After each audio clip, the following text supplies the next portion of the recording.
One. Well, every Monday I say we're back for Mental Health Mondays with the Refuge. And this has proven to be a really fun and good and challenging season of putting out some material for everybody that helps us survive a pandemic. Something that earlier this year was not in our minds and now is a daily part of every bit of sort of making it. And so we have loved the series. We're really grateful for all the guests who have come on so far, Friends of the Refuge, in different ways. And we're extra excited about today because I am here with Jo Rainey. So her and I have been hosting these together every week. And we have our partner with us, Stacy Schaffer, who is the Refuge Kids Pastor. And she's been a part of the Refuge for way over a decade now, which time flies. And we feel so thankful in our community to have a kids pastor who is also a therapist. And so she is a gift to our community because she brings this texture to us that is so needed. And that is helping kids across all ages be healthier and to process hard things. And so she helps us because they help us in our community. And so I feel really thankful that we get to do this thing together. And one thing about the pandemic to say is that this is hard on kids. And so we don't want to miss that there are kids really suffering in different ways and trying to find their way. And we focus a little bit on some parent stuff and ways that parents are holding some of these hard things. And we're just really glad to have Stacy with us today to share about what this is like through the eyes of kids and how we can be really strengthened that way by learning about this. So we're glad you're here, Stacy. Super glad. I'm excited. Stacy's awesome. She's a good friend, and she always gives me like kids' toys that help you concentrate because I have ADD. And so I have like a whole stockpile of like little fidgets and little like Play-Doh thingies, and it's wonderful. So she's taking care of us and grown-ups and kids. So just want a quick reminder that we've got this, it'll be posted on YouTube, and then also we have it as a podcast on Spotify. And so there's multiple ways to interact, and the questions are always there. And I would just encourage you to go through the questions after you listen. And if you're able to do that with a friend, that would be great. So look forward to hearing what you have to share, Stace. Hey, well, thanks for having me. It has been a great lineup so far. We have some pretty wise friends, so that is super exciting.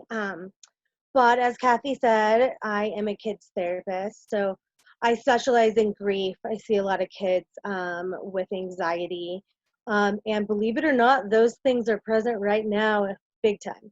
So I have been seeing kids via telehealth, which has been its own adventure. But there are a lot of things that have come up that have been themes. So I thought that I would talk about the kind of some of the bullet points. So background is that I'm a certified synergetic play therapist, and synergetic play therapy is a model that was invented by Lisa Dion of the Synergetic Play Therapy Institute. So I have the little blurb of what SPT means so that like I don't make it more confusing. And like when I say play, because I'm a play therapist, the like language of tweens and teens and young adults, like their words are their play. So you can kind of substitute that in there. But SPT is a research-informed model of play therapy, blending therapeutic powers of play with nervous system regulation, physics, attachment, mindfulness, interpersonal neurobiology, and therapist authenticity. And so a lot of what that looks like is kind of the therapist kind of being aware of what they're feeling, because the theory is that a kid, teen, tween is going to set you up to feel the way they feel. So I felt a lot of anxiety in this past couple months. So I thought that I would talk about regulating that. So some of Lisa's teaching is about the threats of the brain. And so we all have this is across the board, like, age group. So it's not just kids, but since we're talking about kids, like, that's going to be my lens for today. So there are 4 perceived threats to the brain when you're walking into a room and you're scanning, like, your surroundings. Your brain is assessing for dangers for physical safety, the unknown, emotional incongruence, and shoulds or unmet expectations. So I'm going to talk today a little bit about what that means in relation to our kids. So a thing that in SBT that is said over and over and over is that as the therapist, your job is to be the external regulator. And so, like, I would also substitute in there, like, with parent or like aunt or friend, like, we've ever seen somebody that's having a hard time, like, breathing because of, like, shock or like nervousness, whatever, like, another person, it can be helpful if they're like, hey, like, breathe with me, just like follow my breath. And, like, in that moment, the person is being the external regulator. And so I feel like that's what a lot of my role is, like, in meeting, like, with kids online, is to be that external regulator. And so those 4 perceived threats of the brain, every time I, like, log in, because that's what we're doing now. Every time I log in, like, somewhere in the back of my brain, like, I'm I'm assessing for these. So how that looks like in a pandemic, is that in terms of so the first one is unknown. So a line in SBT is make the unknown known. What that looked like before was that it's really important to be like, to say to the kid, like, quinoa or whatever. There's 10 minutes left, like a 10-minute warning, right? So that it's not like a shock to the system um, when we're out of time, or like saying, kind of like a plan for the day, those kinds of things. And so like, how that looks now is that there's a lot of unknown, right? There's a lot. And so kids come to me with a lot of questions. And what's super hard is that none of us know the answers to that, right? And so, like, when will this be over? When will I see my friends again? Am I going to get to go back to school next year? Is anyone I know going to die? Like, I can't know those things. Like, and so a lot of what I think is helpful to kids is to, like, make as known as much as you can, right? And I think that it can be helpful for kids to like believe, like, even though it sounds like counterintuitive, to know that you don't know, right? Like, because there's so many, like, unknowable things. And I think that for kids, a lot of times, like, in a kid perspective, adults have answers. And we typically do, or we pretend like we do. But right now we do not. And so I've talked with a lot of parents that are just like, they have they have so much confusion and so many questions, and I'm like, I think that it's fair to share with them that, like, you have questions too, and that you are waiting patiently just like them. And so, like, some of the things that how I try to mitigate that in session, like, I kind of tell them, like, here's kind of what I'm thinking. Like, I'm thinking that, like, it appears that you're seeming really, like, anxious today. Is that accurate? Because it's like name it to tame it, to, like, bring it out so we can, like, address it. And a lot of, honestly, like what I say at the end of every session, and one of my tween boys like said it for me. Apparently, like I'm predictable. But I say at the end of every session, I'll see you next week. I'll be the one in purple because some things don't change. And one of my tween boys said that on Friday. And he's like, I know some, and I was like, yeah, I mean, you're not wrong. So, anyway, so making the unknown known, right? Which in this time, like, I'm just gonna like honor that that's really hard to do. And so I think that in terms of things that are like the stay at home order, the like safer at home, I do believe that the more informed our kids are, the better. Because a lot of them are like, I've heard my parents say safer at home, what does that mean? And I've joked with them that I feel like the next step is going to be called safest at home, but I don't know. And so I think educating them at an age appropriate level is pretty important. And I've had some really good conversations with some of my teen clients that are like that kind of want to know what's going on in the world.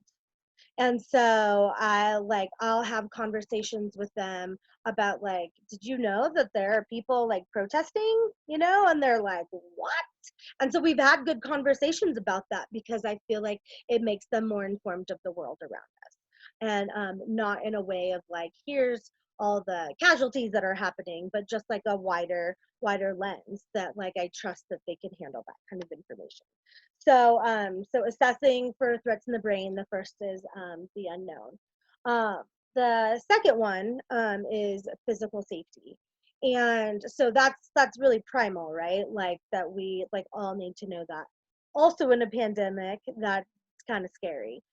So one thing that I have done personally to mitigate that with kids is that I don't get into politics with kids. Like I'm not gonna um, like talk about my views on like political candidates or whatever. But I have said to kids, um, I when they're expressing concern about like are they going to be safe, I have said to kids, you know what, like the leaders in Colorado are doing a really good job trying to keep us safe. And so I feel like I have kind of landed there because even if perhaps their parents like fall like don't believe that, I don't think that there is harm in telling them that like they're trying to keep us safe. I can't argue the alternative of like nope, like it's a free for all. And so I think that I'm telling them, like, or I've had them show me like their masks, and I've shown like my mask, and I'm just like some of those things because it's scary. Um, and something that I have done during this time is not fact check. I've talked to a lot of kids who are like, who've told me that kids can't get the coronavirus. And so while I know this is false, I have kind of settled on the I'll take it, right? Like you're quarantined, I'm not in charge of like your day. See you for 50 minutes a week. If you believe that you are safe, I'm gonna let you believe that right now. It's not like that they're being reckless because they're 8, and so they're gonna go out and drive and like and feel like invincible. But if that's what it takes for right now to feel safe, then I'm not going to like argue those facts. That is this is a place to safety. So my favorite of the 4 threats of the brain is emotional incongruence. So I feel like that's my life's work, is to be like integrated and like congruent. How that looks with kids right now, at least in the very beginning, I think it was of this pandemic was a lot harder because kids said to me, my mom says it's fine, but she's not acting fine, or my dad said that like there's nothing to be afraid of, but he's kind of like been raging, or whatever, all of these kind of things that kids like pick up on, because we know kids are paying attention. And so I think right now, like if I had to pick like of the things, I would say like assessing for that, I think is really crucial, that emotional congruence, because um the kids, like they pick up a lot more than we give them credit for. I've heard so many times kids say to me, like, my parents don't think I know, or like they don't think that I heard them fighting, but like I did hear this, and so that kind of thing. And how that works, because synergetic play therapy puts a high value on therapist authenticity. They're like, the line is like, you're the most important toy in the room, and that it's like the therapist conduit is like bringing healing. And so I have just been super real with kids, because the telehealth, I mean, we all know, we've all now been doing like Zoom calls for like 70 years by now. Like, I don't know. It's like, it's not ideal. And so the hardest part of my day, and did you see I almost touched my face, but I didn't. So 70 years in learning, like the hardest part of my day is every session ending it, because I'm, like, say my line, and then like their faces just kind of fall because it feels so much more dramatic, like hanging up, I don't know, than like seeing them out the door. It's it's just weird. This is like our current like situation. But so I've said to kids, like, they're like, so like next week you won't be in the office, like we're doing this again. And I'm like, yeah. And I was like, look, I've said this countless times, actually. I've said, like, look, I get it. Like, this model, like, it sucks. I have met with my own therapist like this, and it's not ideal, but it'll do for now. So I get it. Like, it doesn't completely hit the mark. And I swear to you, like, kids are like, yeah, And so I think that that's just super important to like own that, as adults we're all having reactions to these things, right? Like that, like I'm not like untouched by everything that's gone on, that it is, that it's affecting all of us. And that's this is it's so hard in its uniqueness, right? Because it's not like a small population that some tragedy happened to. Like, we're all going through it together. And so I think even more so do we need to be like congruent emotionally, to like to model that, like, yeah, like this is lame, like it really sucks. And so, but it'll do. So, like Kathy always talks about paradox, and so another thing that kind of like in that area, I had a conversation with somebody um early into this, like one of my friends, that said, like, how are the kids doing? This is probably feeling like a vacation to them, because like they're, like they get to be at home. And I was like, this is not a vacation to them. And I'm like, and I'll tell you why. But that conversation was an amazing springboard for so many conversations in my sessions. So I'd say to like a tween or a teen, I'd be like, so I had a friend that said this, and I believe that my job is to be a voice for kids. And I said, I do not believe that it is a vacation for kids. What do you think? And so 100% of them are like, this is not a vacation. And I'm like, well, tell me why. Tell me, like, help me explain that. Like, tell me what it is like for you.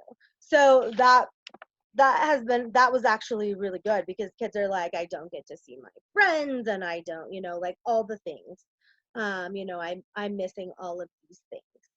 And so so I think just like just owning the reality, because I think a lot of times with kids, people, with good intentions, try to run straight to the, like, what's the bright side, and like, and I obviously believe that there's room for that we need those things, but it's not helpful to go straight to that, because kids are like, yeah, okay, like, I guess, I guess I don't have to do state testing. I've heard that a million times, like that kids are like, I don't have to do state testing, but I don't, like get to go to my end of the year dance or whatever. And so um, I think just saying the reality of how we feel and like leaving space for them to have feelings is kind of like what I think.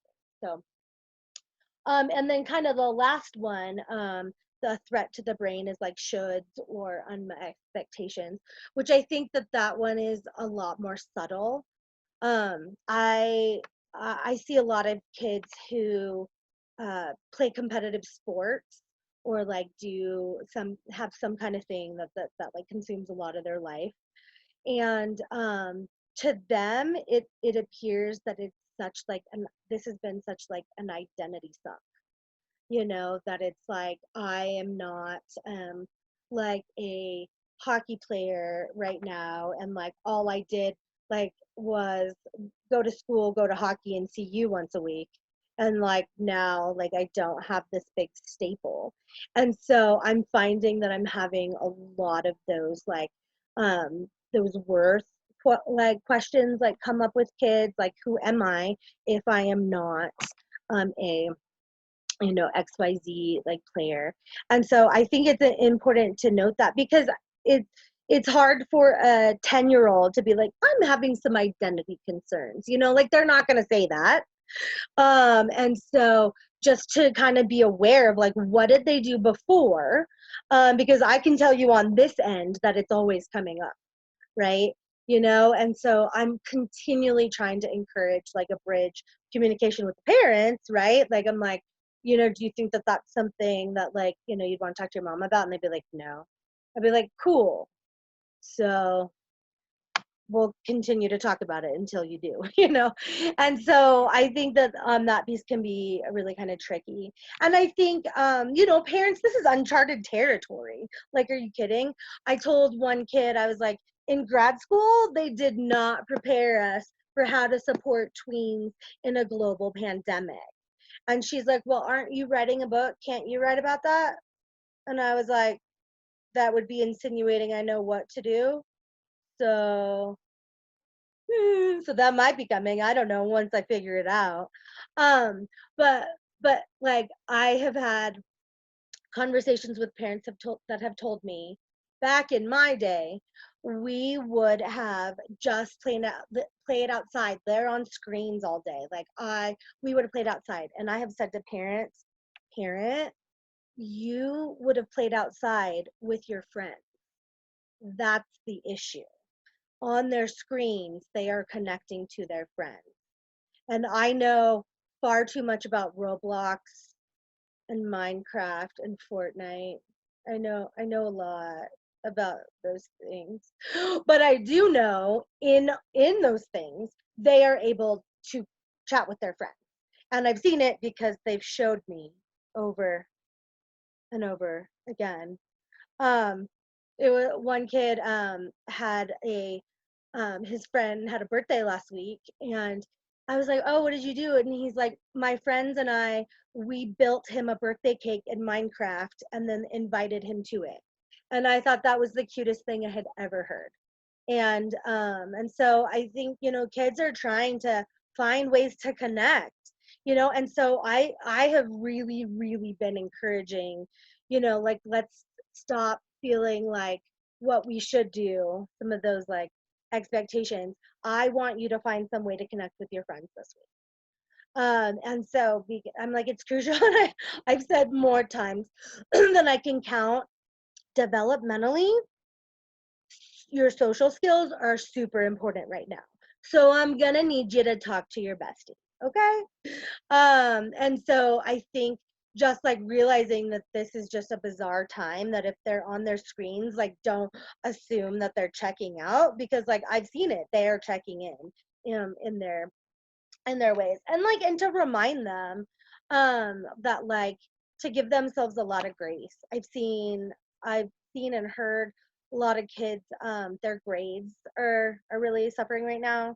And like in our county, they in Jefferson County, we're in Colorado, they've said from March 13th like grades are frozen from whatever grade they had, and they can't go below that, but they can get higher than that.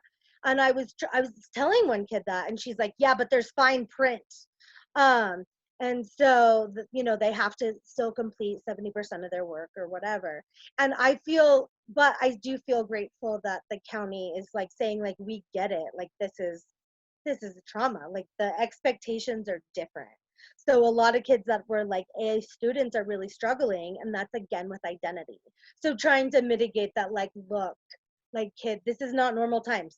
Like, bets are off, and like do what you can, and like let go of the rest. And like, I mean, all of them are like, our stay at home, like, our open book.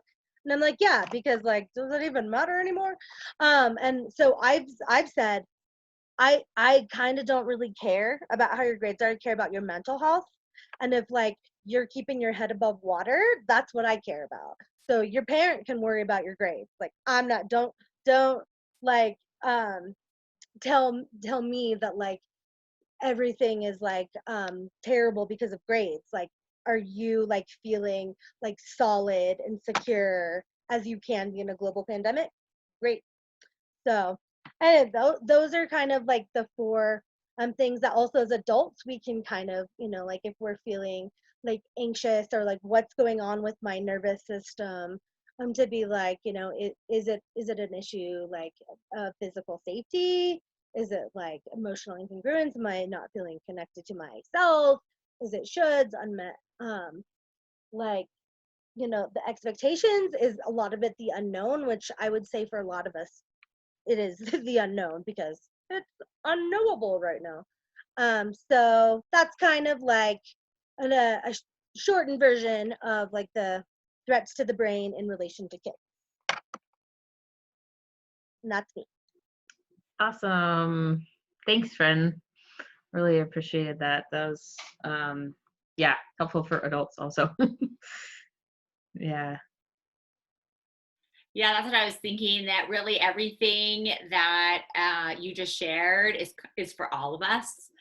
And if it was summarized into one big thing, it is bringing what's in out and acknowledging it and honoring it.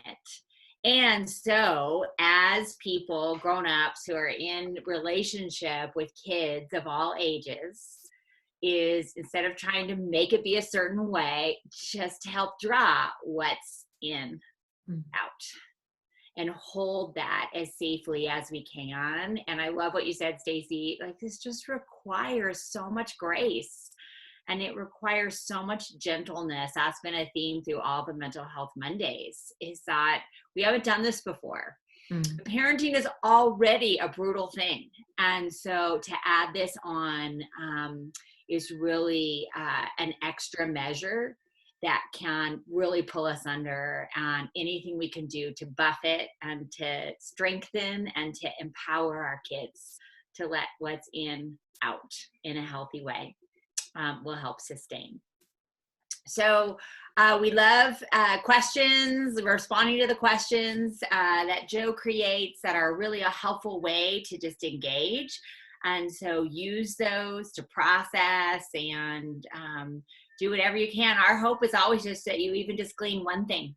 There was one thing from this conversation that goes, okay, I'm gonna take that, and that looks different for all of us. That's the big idea for us. So thank you for tuning in to Mental Health Mondays, and we'll look forward to next week.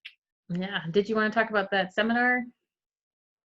Yeah, I guess it would be a good, I kind of crossed my mind and I took it out, but yeah, let's do it, because it's okay. Because, in thinking about what Stacy shared, every kid is responding to the pandemic in a different way for a variety of reasons. So personality, realities, ages, parenting, home experiences, kid realities that were, in place March 13th, and so we're all different and we're all trying to figure it out. And so the Refuge is hosting, we do Enneagram workshop. We've been doing Enneagram for a long time. I think like 9 years or something.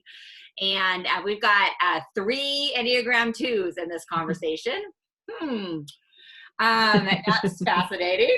Their refuge is packed with them. And so one of the things that we wanted to do was provide a space to see how through our Enneagram types, we were responding to the pandemic. And so our friend Jen Shagda is going to be facilitating. She comes sometimes, and she lives in California now. So we're going to be doing it on Zoom, which makes it easier access for everybody on Thursday, June 4th. And it is Enneagram types in a pandemic. And we're going to look at ways to acknowledge all the unique things about us and how we can honor them, bring what's inside out, and then also find ways to grow and to strengthen and to integrate. So Thursday, June 4th at 7:00 Mountain Time. Awesome. All right. Thanks, friends. Bye. Bye.